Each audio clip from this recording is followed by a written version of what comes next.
میرے بندے، کیا کہنا کیا ان بندوں کو؟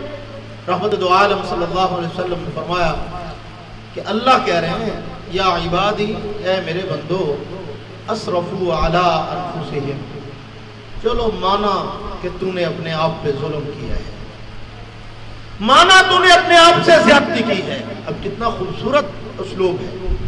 بندہ جو کچھ کرتا ہے نا برے اعمال، وہ سمجھتا ہے میں نے پتہ نہیں کون سا پہاڑ گرا لیا، بڑا کمال کیا۔ اللہ کا کچھ نہیں بگڑتا، یہ بات ذہن میں رکھو۔ حدیث پاک میں ایک دعا ہے نبی پاک صلی اللہ علیہ وسلم نے سکھائی، فرمایا جب اللہ سے معافی مانگو تو یوں کہا کرو یا من لا تضرہ الذنوب ولا تنقصہ المغفرہ، اے وہ ذات جس کو ہمارے گناہوں سے کوئی نقصان نہیں ہوتا اور معاف کرنے سے تیرے خزانے میں کوئی کمی نہیں آتی، اس لیے مہربانی کر معاف کر۔ تو یہ راز بتایا جا رہا ہے، اسرفوا علی انفسہم، کہ اے میرے بندو تو نے اپنے آپ پہ ظلم کیا ہے۔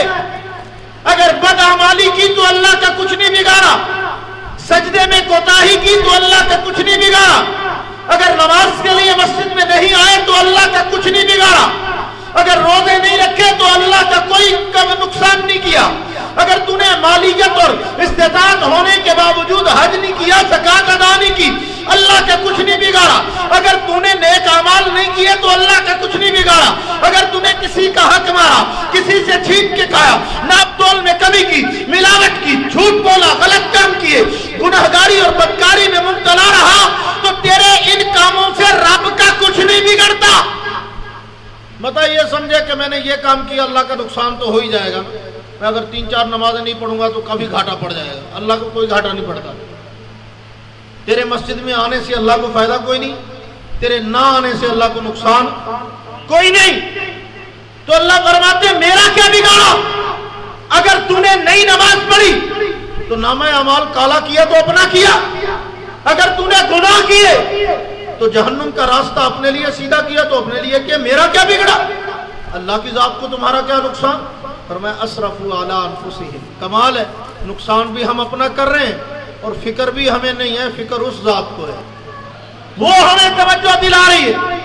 اور یہ تو ایسے ہے جیسے کوئی خیر خواہی کرتا ہے کسی سے، اور ایسے خیر خواہ دنیا میں بہت کم پائے جاتے ہیں کہ ایک بندہ کوئی کام کر رہا ہے ایسا جس میں نقصان ہے اور دوسرا بندہ خیر خواہی کے جذبے سے کہے کہ یار یہ نہ کر، اس میں کوئی فائدہ نہیں، الٹا تجھے نقصان ہوگا۔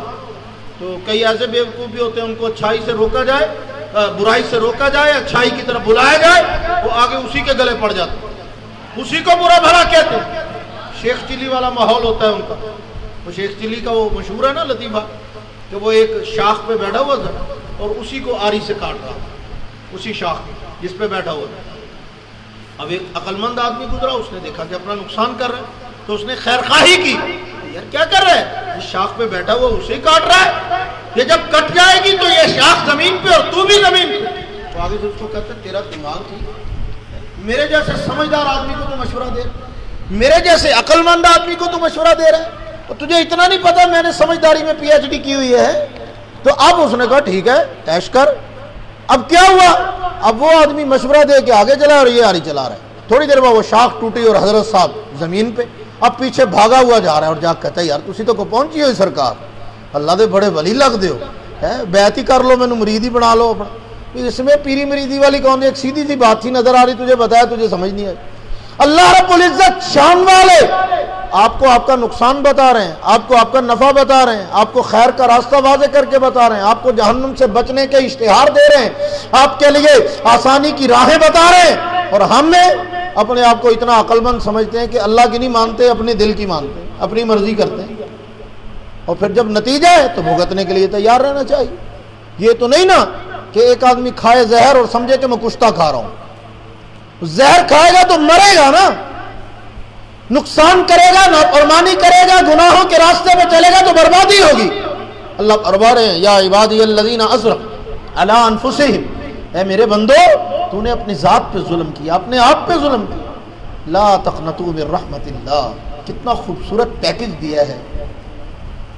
آج کل چل رہی ہے نا، کیا اس کو کہتے ہیں جی راؤ فرقان صاحب، ایمنسٹی اسکیم، سانو تو انگریزی ایڈی آندی بھی کوئی ایمنسٹی اسکیم، وہ کیا ہے کہ اپنے جو سابقہ گناہ معاف کرا لو، اپنی بلیک منی کو وائٹ کروا لو، اپنی جو سابقہ دولت ہے ادھر ادھر سے ناجائز ذرائع سے کمائی اسے جائز کرا لو، کسی نہ کسی طریقے سے ٹیکس نیٹ میں آ جاؤ۔ ایسے ہی ہے نا، ایک سکیم دی گئی جس کے ذریعے سے لوگوں کو پیکج دیا جاتا ہے۔ اس سے پہلے بڑے لوگوں کے لیے سکیمیں آتی رہی، NRO کے ذریعے سارے قرضے معاف، سارے گناہ معاف۔ اللہ فرماتے ہیں یہ تو ناجائز طریقوں سے یہ کچھ کرتے ہیں نا، آؤ میں تجھے جائز طریقے سے سکیم دیتا ہوں۔ اسرفوا علی انفسہم، اپنے آپ پہ بڑا ظلم کیا، بڑے گناہ کیے، بڑے بدعمالیاں کی، بڑی خطائیں کی، بڑا نامہ اعمال سیاہ کر لیا۔ میں اعلان کر رہا ہوں لا تقنطوا من رحمت اللہ، میری رحمت سے نا امید نہ ہو، میری رحمت سے نا امید نہ ہونا۔ ٹھیک ہے تیرے گناہ بہت زیادہ ہیں، سمندر کی جھاگ سے زیادہ ہو جائیں تب بھی میری رحمت سے نا امید نہ ہونا۔ آ ذرا ایک بار میری رحمت کو آزما کے تو دیکھ۔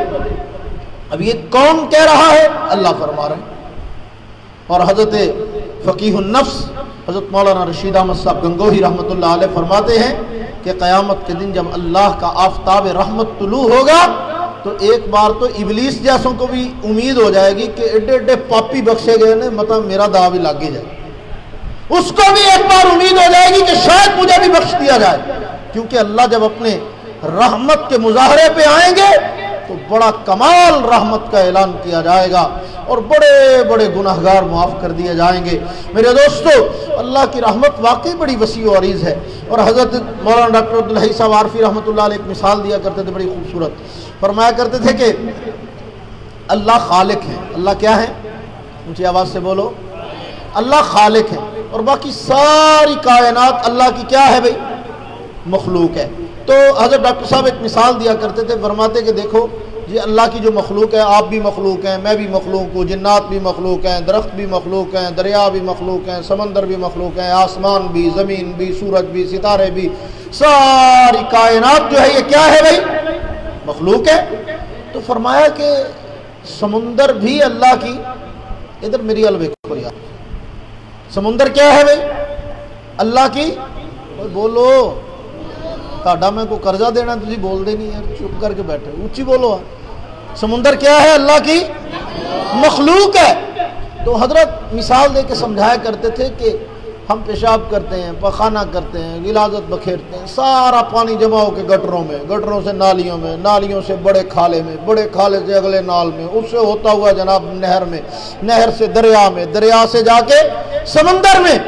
حضرت فرماتے ہیں کوئی بندہ گٹر پہ بیٹھ جائے وضو ہو جائے گا؟ پانی ناپاک ہے، گندا ہے، بدبودار ہے، غلیظ ہے۔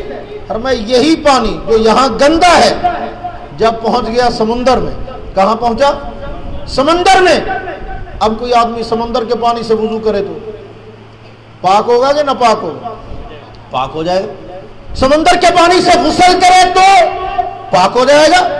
ڈاکٹر عبدالحی عارفی رحمۃ اللہ علیہ بڑی خوبصورت مثال دیا کرتے، فرمایا اربوں کھربوں انسانوں کی غلاظت جب سمندر میں جاتی ہے تو ہے سمندر اللہ کی مخلوق، لیکن اس کی ایک لہر میں اللہ نے اتنی طاقت رکھی ہے کہ اس کی ایک لہر اس ساری ناپاکی کو پاکی میں بدل دیتی ہے۔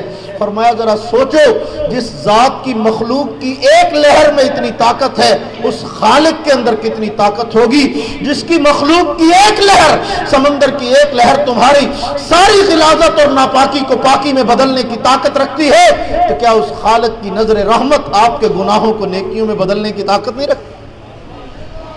لا تقنطوا من رحمت اللہ، اپنے اللہ کی رحمت سے نا امید نہ ہو۔ کیا امید رکھیں اللہ سے؟ آگے بتا دیا، فرمایا یغفر الذنوب جمیعا، ایک ایک لفظ کمال ہے، یغفر الذنوب۔ فرمایا اللہ سے امید رکھو، وہ تمہارے گناہ معاف کر دے گا۔ کنے کے معاف کریں گا ربا؟ اسی تو کر دے تھک دے ہی نہیں، صاحب ہی نہیں لایا کر، نیکیاں دا صاحب لائی دے، ویسے نیکیاں گن گن کے کری دیاں نے، جڑیاں کریے پھر دسی دیاں میں نے فیس بک تے بھی واٹس ایپ تے بھی، ہاں ایسی ایسی نیکیاں ماشاءاللہ سبحان اللہ۔ 1000 روپیہ کسی بیوہ کو دینا ہوتا ہے تو 6 بندے پکڑ کے کھڑے ہوتے ہیں، چھک فوٹو ذرا فیس بک تے لانی ہے، کڈا پارا نوٹ ہے بھائی۔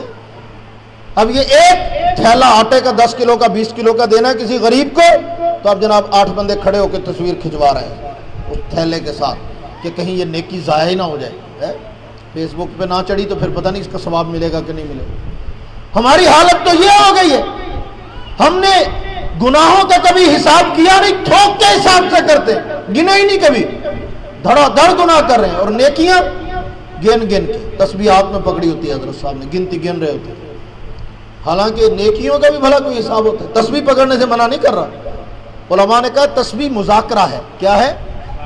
مذاکرہ سے مراد یاد دلانے کا ذریعہ، اور یہ ایک نفسیاتی سی بات ہے، آدمی کے ہاتھ میں تسبیح ہونا تو ایسے دباتا رہے، وہ اتفاق سے اس کی خود ہی توجہ ہوتی ہے کہ میں کچھ پڑھوں، کیونکہ ہاتھ میں جو تسبیح ہے وہ اس کو یاد دلاتی ہے کہ پڑھ، چپ کر کے گالی بیٹھے، ٹھیک ہے نا؟ آپ بغیر تسبیح کے بیٹھے ہوئے ہیں تو 2 گھنٹے بھی خاموش بیٹھے رہیں گے، لیکن اگر آپ کے ہاتھ میں تسبیح ہے تو وہ تسبیح کا ہاتھ میں ہونا آپ کو متوجہ کر رہا ہے، اور زبان خود ہی چل پڑے گی۔ یہ تجربے کی بات، خود بخود سے زبان پہ کوئی نہ کوئی کلمات جاری، سبحان اللہ، الحمدللہ، اللہ اکبر، بندہ پڑھتا رہتا ہے۔ تو اس لیے تسبیح ہاتھ میں رکھنا ممنوع نہیں، اچھی بات ہے، رکھنی چاہیے تسبیح، وہ ڈیجیٹل ہو، نمبروں والی ہو، بٹنوں والی ہو، دانوں والی ہو، لکڑی کی ہو، پلاسٹک کی ہو، جس چیز کی مرضی ہو، وہ ہاتھ میں رکھنے سے اچھی بات ہے، اس سے توجہ رہتی ہے، لیکن گنتی گن گن کے اللہ سے صاف کرنا، یہ کوئی کمال نہیں، یہ کوئی، اگر آپ کو کسی عالم نے، کسی اللہ والے نے وظیفہ بتایا کہ بھی اتنی تعداد میں پڑھنا ہے، وہ تو سمجھ آتی ہے، کیونکہ دوائی کی مقدار مخصوص ہوتی ہے، دوائی کی مقدار، ہاں، کوئی حکیم ڈاکٹر یہ نہیں کہتا کہ اللہ پڑیاں لے جا، جنیاں جی کری کھا لیں تو جدوں جی کرے کھا لیں، وہ کہتا نہیں، اس کا یہ ٹائم ہے، اس وقت کھانی ہے اور اتنی کھانی ہے بس۔ تو اس لیے جب کوئی کلام، جب کوئی آیت، جب کوئی اللہ کا نام، جب کوئی تسبیح، جب کوئی دعا بطور علاج کے بتائی جائے، اس کی مخصوص تعداد بتائی جاتی ہے، ایک لمٹ ہوتی ہے، اس وقت گنتی گننے کا مطلب اور ہے۔ میں اس لیے وضاحت کر رہا ہوں کہ بعد میں جا کے نہ کہنا مولوی ہے آخیا سی تو فلانے دے آخیا ہے، غلط فہمی کا شکار نہ ہو۔ تو اگر کسی نے بطور علاج کے بتایا گنتی گن کے تو بات سمجھ میں، لیکن بطور عبادت کے اس میں گنتی کا کیا مطلب؟ ایک خاتون تھی، دودھ بیچتی تھی پرانے وقتوں کی، اب بھی ہوتا ہی ہے دیہاتوں میں، گاؤں، وہ اس نے لگایا ہوتا تھا جناب سٹال، اور صبح دودھ آتا اور وہ بیچتی، ایک گڑوی اتنے کی، 2 اتنے کی، 3 اتنے کی۔ اس کا ایک یار تھا، تعلق تھا اس کا، جائز نجائز جو بھی، وہ آیا دودھ لینے کے لیے، اس نے برتن آگے کیا، اس نے نہ تولا نہ ناپا، دے تڑا تڑ برتن پورا پار کے کہندی جا لے جا۔ وہ ایک بندہ پاس کھڑا، اس نے کہا عجیب بات ہے، یہ کیا چکر ہے، ہمیں ایک ایک گڑوی ناپ ناپ کے، تول تول کے، حساب کر کے پیسے لے کے دیتی، اور اس سے پیسے بھی نہیں لیے، اور جناب دیتے رہتی ساریاں پا کے پورا بالٹا پار کے بھیج چھڑیا، خیرتے ہے۔ اس نے ایک جملہ کہا، اس نے کہا یار کی تصاب کی، یار کی تصاب کی، جتھے تعلق ہو وہ تصاب نہیں کری دا، ہماری یاری نہیں ہے نا اللہ سے، اگر تعلق ہو تو پھر حساب کیسا؟ ہم اللہ سے وہی امید رکھیں کہ یا اللہ تیرا نام لیتے ہوئے گنتی ہم نہیں کرتے تو اجر دیتے ہوئے گنتی تو بھی نہ کر، بغیر حساب کے اجر عطا فرما، بغیر حساب کے رزق عطا فرما، بغیر حساب کے نعمتیں عطا فرما، بغیر حساب کے برکتوں کی بارش فرما۔ تو اللہ کا نام گن کے تھوڑا لیا جائے، بے حساب لینا چاہیے، بغیر گنتی کے لینا چاہیے، صبح و شام لینا چاہیے۔ یا ایھا الذین آمنوا اذکروا اللہ ذکرا کثیرا وسبحوہ بکرۃ واصیلا، حکم فرمایا گیا کہ ایمان والو اللہ کا ذکر کثرت سے کیا کرو، صبح بھی شام بھی، ہر وقت تمہاری زبان اللہ کے ذکر سے لبریز رہنی چاہیے۔ تو میں عرض کر رہا تھا، اللہ نے فرمایا کہ پیکیج ہے تمہارے لیے، اللہ کی رحمت سے مایوس نہ ہو، تو کرنا کیا ہے؟ فرمایا یغفر الذنوب، میں تمہارے گناہوں کو معاف کر دوں گا اگر تم معافی مانگو تو۔ یا اللہ جنہیں اسی کرنے ہیں بھلا تو معاف کرے گا؟ اسی تو تھوک دے صاحب نے سارے کیتے نے کہ نہیں کرے گا معاف؟ 1 2 3 10 20 قسطاں کرے گا ساڈے نال؟ جواب ملا نہیں، یغفر الذنوب جمیعا، اکو واری چ سارے معاف۔ یہ میں آپ کی زبان میں ترجمہ کر رہا ہوں تاکہ آسان سمجھ آئے۔ یغفر الذنوب جمیعا، پرچون کی دکان پہ نہیں آئے، یہ تھوک کا سودا ہے، آؤ تو صحیح، سارے ہی معاف کر دوں گا، چھوٹے درمیانے بڑے سارے گناہ معاف کر دوں گا۔ یغفر الذنوب جمیعا، اور یا اللہ آپ کیسے معاف کر دیں گے ہمارے اتنے بڑے بڑے گناہ؟ فرمایا انہ هو الغفور الرحیم، اس لیے کہ پاور ہے میرے پاس، اتھارٹی ہے میرے پاس، میں غفور بھی ہوں، میں رحیم بھی ہوں۔ تو جب میں معاف کر سکتا ہوں تو پھر کیوں نہیں کروں گا؟ جب میرے پاس طاقت ہے تو پھر کیوں نہیں کر سکتا؟ تو اب تمہارے پاس ہے گیم، تو ان کی طرف سے تو کوئی دیر نہیں، وہ تو بلا رہے، ہم تو مائل بکرم ہیں، کوئی سائل بھی تو ہو، وہ تو بار بار کہہ رہے کہ آؤ آؤ آؤ۔ اب ہماری طرف سے جانے میں دیر ہے، ان کی طرف سے دامن رحمت میں چھپانے میں دیر نہیں ہے۔ میرے دوستو، یہ مسجد کی آبادی آپ کو بلا رہی ہے، یہ مسجد آپ سے تقاضا کر رہی ہے کہ اللہ کے گھر کی آبادی کے لیے آپ کو اپنے وقت کو قربان کرنا ہوگا۔ اس گھر کے اندر آئیں، اللہ کے گھر کو رونق بخشیں، اور اس کا فائدہ پتہ کیا ہوگا؟ اس کی برکتیں آپ کو حاصل ہوں۔ حضرت امام غزالی رحمۃ اللہ علیہ کی ایک بات سنا کے میں بات ختم کرنے لگا ہوں۔ امام صاحب فرماتے ہیں کہ ہم بعض دفعہ نا نیت کی طرف توجہ نہیں کرتے، جس کی وجہ سے کمپنی کا کافی سارا نقصان ہو جاتا ہے، کمپنی کا کافی ذرا نقصان ہو جاتا ہے۔ بغیر نیت کے کام کرتے ہیں، ہوتا ثواب کا کام ہے، پورا اجر مل جاتا ہے جتنا ملنا چاہیے۔ فرمایا اگر اس میں نیت شامل کر لیں تو اس کا اجر کئی گنا بڑھایا جا سکتا ہے۔ اب ایک مثال دے رہا ہوں، امام غزالی رحمۃ اللہ علیہ فرماتے ہیں مثال کے طور پہ نماز ہے۔ اب ایک عمل ہے نماز، کیا ہے؟ ایک عمل ہے، اس ایک عمل میں 10-12 نیتیں ایڈ کر لیں، نتیجہ کیا ہوگا؟ پڑھیں گے تو آپ نماز، لیکن آپ کو نماز کے ساتھ ساتھ ڈھیر سارے اجر اور نیکیاں مل جائیں گے۔ اب آپ کو مثال دینے لگا ہوں، گھر سے چلے آپ نماز کے لیے، پہلا کام یہ کریں کہ وضو گھر سے کرنے کی کوشش کریں، نتیجہ کیا ہوگا؟ اللہ کے نبی فرماتے ہیں کہ جو بندہ گھر سے وضو کر کے آتا ہے ہر قدم پہ نیکی ملتی ہے، ہر قدم پہ درجہ بلند ہوتا ہے، ہر قدم پہ گناہ معاف ہوتا ہے، یہ فائدہ ہو جائے گا۔ اب ایک کام یہ کریں، پھر نیت کر لیں کہ میں کہاں جا رہا ہوں بھائی؟ مسجد میں۔ کہاں جا رہا ہوں؟ اونچی بولو، کہاں جا رہا ہوں؟ مسجد میں جا رہا ہوں۔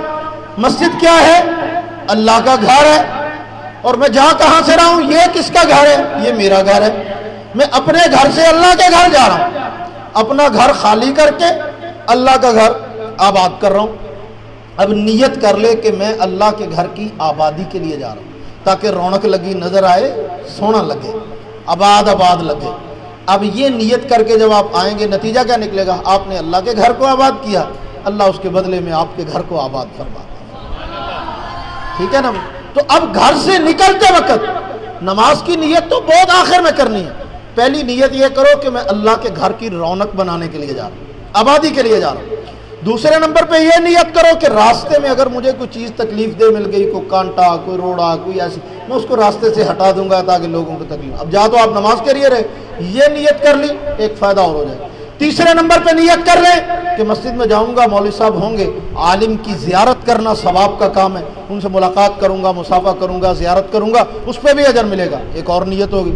اس کے بعد اگلی نیت کر لیں کہ مسجد میں جا رہا ہوں، وہاں کتنے سارے لوگ، نیک لوگ آئے ہوں گے۔ مسجد میں شرابی چور تو نہیں نا آتے، نیک لوگ ہی آتے ہیں، پاکیزہ لوگ آتے ہیں، وضو کر کے آتے ہیں، تو نیک لوگ، اللہ کے مہمان، اللہ کے رسول کے مہمان آئے ہوں گے، میں ان سے ملاقات کروں گا، اس کا علیحدہ ثواب ملے گا اس نیت۔ اس کے بعد ایک اور نیت کر لیں کہ مسجد میں جو آئے ہوں گے ان میں کوئی بیمار ہے، کوئی تکلیف میں ہے، کوئی میں اس کی عیادت کروں گا، اس کا حال پوچھوں گا کہ بھائی خیریت سے ہے، آپ کو 2 دن ہو گئے دیکھا نہیں، طبیعت ٹھیک ہے؟ آپ ذرا مرجھائے لگتے ہیں، آپ کی ذرا نڈھال سی لگ رہی ہے حالت، تو یہ حال پوچھنے پہ مجھے اجر ملے گا۔ گھر سے نیت کر لیں کہ میں مسجد میں جا رہا ہوں تو کوئی ایسا مل گیا تو اس کی عیادت بھی کر لوں گا، اس کا حال احوال بھی، اس پہ علیحدہ اجر مل جائے گا۔ اس کے بعد مسجد میں جا رہا ہوں، امام صاحب نماز پڑھائیں گے تو قرآن کی تلاوت بھی تو کریں گے نا، تو مجھے قرآن کی تلاوت کا بڑا شوق ہے، میں جاؤں گا تو حقیقت میں نماز تو پڑھنی ہے، میں قرآن سننے کے لیے جا رہا ہوں۔ اب تلاوت قرآن کے سننے کا جو شوق دل میں پیدا ہوا اور نیت کی، اس پہ علیحدہ اجر ملے گا۔ اب اس کے بعد نماز کی نیت کر لیں کہ میں مسجد میں جا رہا ہوں تو اللہ کی عبادت ہے، بطور ڈیوٹی کے ادا کرنی ہے، تو میں ڈیوٹی ادا کرنے جا رہا ہوں، اپنی ذمہ داری ادا کرنے جا رہا ہوں، اللہ کے حکم کی تعمیل کرنے کے لیے جا رہا ہوں۔ اب یہ اتنی ساری نیتیں جب آپ جمع کر لیں گے، آپ مسجد میں آ کے کام کریں گے ایک، اور ثواب ملیں گے آپ کو درجنوں۔ ٹھیک ہے نا؟ تو یہ اگر ہم اللہ رب العزت سے تعلق بنا لیں، اللہ کے گھر کو آباد کرنے کی نیت کر لیں، اس کے بدلے میں اللہ ہمیں ڈھیر ساری رحمتوں سے نوازیں گے۔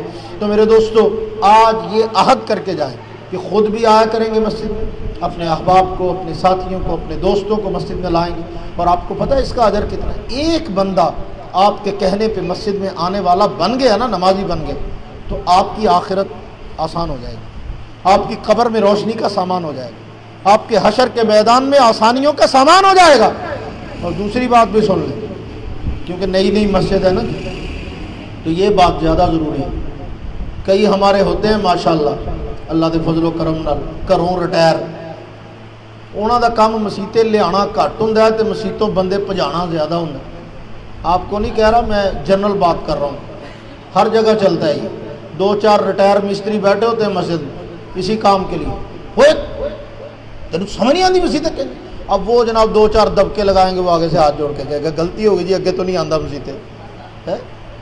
یہ میرے سامنے کی بات، ابھی رمضان مبارک کے مہینے میں نے دیکھا، میں ایک جگہ نماز پڑھ رہا تھا مغرب کی، افطاری پہ گئے، افطاری سے فارغ ہوئے تو مغرب کی نماز کے لیے مسجد میں چلے گئے، تو اب برآمدے میں نماز پڑھ رہا تھا تو دروازہ بالکل سامنے تھا، تو جو نماز کا سلام پھرا ایک رکعت رہتی تھی، تو اب ہم رکعت پڑھ رہے ہیں تو اندر سے بندے باہر نکل، میرے ساتھ ایک بزرگ تھے، انہوں نے سلام پھیر لیا، ایک نوجوان باہر نکل رہا تھا، ہوگی اس کی کچھ 14-15 سال کی عمر، اب وہ جو باہر نکلا نا تو حضرت صاحب کے ہتھے چڑھ گیا بابا جی، انہوں نے روک لیا، اندر نہیں ہوتی تیری نماز، باہر کو بہت اسباب ہے، نمازیاں دے اگے ہوندی انج لنگ رہے ہیں، انج جا رہے ہیں، شرم نہیں آتی تانوں، پتہ تینوں نمازی دے اگے لنگن دا کنا بندہ اپنی عقل سے سوچے جی پتہ ہوندا تے لنگدا، پتہ نہیں تینوں نمازی دے اگے لنگن دا کڈا بڑا گناہ ہے، 40 سال دی عبادت ضائع۔ اب وہ بیچارہ کہے اچھا بابا جی اچھا تینوں شرم ہی نہیں ہے، تینوں حیا ہی نہیں ہے، انہوں نے جو 5-7 انہوں سنائیاں نا، یہ میرے سامنے کی بات ہے، میں نے خود اپنی آنکھوں سے دیکھا اور کانوں سے سنا، اس نے مسجد میں کھڑے ہو کے کہا رمضان کے مہینے، میں کہا بابا جی غلطی ہو گئی، آج مسیطے آ گئے، اگے تو نہیں آندے، تو بابا جی نے انہوں یہ نہیں کہا کہ نہیں پوتا آیا کر، انہوں نے کہا چل ٹھیک ہون جا، اب وہ جا رہا، بابا جی نے کتنے نفلوں کا ثواب کمایا کہ ایک بندے کا مستقل مسجد میں داخلہ بند کر، ایک بندہ ہمیشہ کے لیے اللہ کے گھر سے معروف، اللہ کے بندو آپ کو تو چاہیے کہ آپ کی وجہ سے کوئی مسجد میں آئے، یہ نہیں کہ آپ کی وجہ سے کوئی مسجد سے جائے، اس کا وبال بھی بات ہے، آپ کی آخرت تباہ کرنے کے لیے وہ ایک بندہ کافی ہے، جس کو اگر محلے میں روک کے پوچھا جائے کہ تو مسجد میں نہیں آتا، وہ کہ یار وہ فلانا بابا جڑا نا وہ تاڑا وہ نہیں مینوں سمجھ، وہ جڑا تاڑا فلانا مولوی نا وہ صحیح نہیں ہے، وہ کسی ایک بندے کے، کسی مولوی کی وجہ سے، کسی بزرگ کی وجہ سے، کسی حاجی صاحب کی وجہ سے، کسی کی وجہ سے اگر ایک بندہ مسجد میں نہیں آ رہا تو یہ حساب آپ نے دینا ہے قیامت کے دن، یہ وبال بنے گا قیامت کے دن، اس کا حساب دینا ہوگا۔ میرے دوستو سلیقے سے، محبت سے، پیار سے، سلیقہ ہونا چاہیے۔ کئی اللہ والے تو ایسے ہوتے ہیں ان کو بڑا سلیقہ ہوتا ہے، میں اکثر لطیفہ سنایا کرتا ہوں اپنے احباب کو کہ ایک بزرگ تھے، وہ زیادہ وقت مسجد میں گزارتے تھے، تو عام طور پہ ہمارے ہاں کچھ بد نصیب ایسے بھی ہوتے ہیں کہ جو مسجد میں نماز پڑھتے تو نہیں آتے، نماز کے لیے نہیں آتے، پیشاب کرنے کے لیے آتے ہیں مسجد، ایسے بد قسمت بھی کائنات میں پائے جاتے ہیں، اور یہ کوئی انوکھی مخلوق نہیں جو 7ویں آسمان پہ یا مریخ پہ پائی جاتی ہے، یہ ہر محلے میں آپ دیکھ لیں، یہ آپ کے محلے میں بھی ہوں گے، دکان پہ بیٹھے رہیں گے نماز کے وقت نہیں آئیں گے، جب سارے نمازی چلے جائیں گے تو موتر آئے گا تو مسجد نہیں کھولی، میں ذرا پیشاب کرنا سی، کیا بات ہے، مسجد پیشاب کرنے کے لیے، انا للہ و انا الیہ راجعون، یہ وقت بھی آنا تھا، شرم و حیا پتہ نہیں کہاں چلا گیا۔ وہ خیر ایک بزرگ تھے، وہ مسجد میں بیٹھے رہتے، زیادہ وقت مسجد میں گزارتے تھے، اللہ توبہ کرتے رہتے، پڑھتے رہتے، وہ خاص کام کاج تو نہیں تھا، تو عمر کا آخری حصہ تھا۔ وہ ایک نوجوان آیا مسجد میں، وہ گیا واش روم، انہوں نے دیکھ لیا کہ یہ ہن پیشاب کرنی آیا ہے، اب پیشاب کر کے اس نے جناب ٹوٹیوں پہ جا کے ہاتھ دھوئے، جانے لگا، اب وہ بزرگ اونچی آواز سے او پترا کی لے چلے ہیں مسیتوں، وہ ہن گھبرا گیا، انہوں نے کہا میں تو کوئی شے نہیں چکی بھائی ہے، انہوں نے پھر دوبارہ آواز، انہوں نے کہا پتر کی لے چلے ہیں، انہوں نے کہا نہیں بابا جی کچھ نہیں، انہوں نے کہا ارے آ، وہ آ گیا، پتر کی لے چلے ہیں مسیتوں، انہوں نے کہا جی میں تو کچھ نہیں لے کے چل رہا، انہوں نے کہا پتر پھر آیا تو کچھ لے جا، آیا تو کچھ لے جا، انہوں نے کہا کی مطلب، فرمایا بندہ چنگی جگہ تے آوے تو کچھ لے کے جائے نا، خوشبو والی جگہ تے آئے خوشبو لے کے جائے، تو اللہ دے گھر آئے تو خالی چلے، اللہ دے بندہ وضو کر 2 رکعتاں پڑھ، کوئی اجر لے جا، کوئی نیکیاں لے جا، کوئی برکتاں لے جا، کوئی رحمتاں لے جا، کوئی دعا مانگ، کوئی قبولیت لے جا، وہ خالی چلے اللہ دے بندے۔ اب یہ سمجھانے کا انداز ہے، اب اس کو بات سمجھ آ گئی، اب وہی بندہ جو پیشاب کرنے کی نیت سے آیا تھا اس اللہ والے کی اس محبت بھرے جملے کی وجہ سے وضو کر کے مصلی پہ کھڑا ہے، اور یہ اللہ والا اللہ کے سامنے ہاتھ جوڑ کے کہہ رہا ہے یا اللہ میں تو انے جوگا ہی سی، ہوں اگے تو جانے تیرا کام، ہوں میں اتنے کھلار چھڑیا، ہوں یہ سامنا تیرا کام ہے، روز آن والا تو بنا، ٹھیک ہے نا۔ اس طرح کوئی ضروری نہیں ہے کہ آپ سارے تبلیغی جماعت میں چلا لگائیں، سال لگائیں پھر ہی مبلغ بنے، آپ ہر بندہ راہ جاتے مبلغ ہے، آپ لوگوں کو مسجد میں لانے کا ذریعہ بنے، محبت سے، پیار سے، شفقت سے ان کو مسجد کی آبادی کا ذریعہ بنائیں، اور یہ سوچ کے بنائیں کہ ایک بندہ بھی مسجد میں آنے والا بنا تو میری آخرت سنور جائے گی۔ تو کریں گے نا کوشش سارے انشاءاللہ۔ اللہ تعالیٰ سے دعا ہے اللہ تعالیٰ ہمیں مرنے سے پہلے قبولیت والی توبہ نصیب فرمائے، اس مسجد کو آباد فرمائے اور ہم سب کو اس آبادی کا ذریعہ بنائے. الحمدللہ رب العالمین والعاقبۃ للمتقین والصلاۃ والسلام علی سید الانبیاء والمرسلین. الہ العالمین صغیرہ کبیرہ گناہوں کو معاف فرما, خطاؤں سے درگزر فرما, جو کہا سنا عمل کی توفیق نصیب فرما, سب ساتھیوں کا مل بیٹھنا قبول فرما. یا اللہ اپنے دین کی قبولیت والی خدمت کے لیے ہم سب کو قبول فرما. یا رب العالمین اس مسجد کے منتظمین کو, متعلقین کو, نمازیوں کو دن دگنی رات چگنی ترقیوں برکتوں سے مالا مال فرما. یا اللہ اس مرکز حق کو ہمیشہ ہمیشہ کے لیے آباد و شاد فرما. ہماری اولادوں کو نیک بنا, ماحول و معاشرے کو قرآن و سنت کے نور سے منور فرما. یا اللہ دین کا کام کرنے والوں کی, اہل حق کی, علماء کی, دین والوں کی, حفاظ کی, قراء کی حفاظت فرما. یا اللہ اپنی مدد کو شامل حال فرما. یا رب العالمین جو کہا سنا عمل کی توفیق نصیب فرما, ہماری آخرت کا سرمایہ بنا. یا اللہ قبر حشر کے منازل آسان فرما, ہمارے مرحومین کی مغفرت فرما, ہمارے بیماروں کو شفا نصیب فرما. اللہ کریم اپنے کرم سے جتنے ہاتھ اٹھے ہوئے ہیں یا اللہ سب مانگنے والوں کی حاجات کو, ضروریات کو اپنے خزانوں سے, نیک جائز خواہشات کو یا اللہ اپنے خزانوں سے پورا فرما. ربنا تقبل منا انک انت السمیع العلیم وتب علینا انک انت التواب الرحیم. صلی اللہ تعالی علی خیر خلق سیدنا محمد.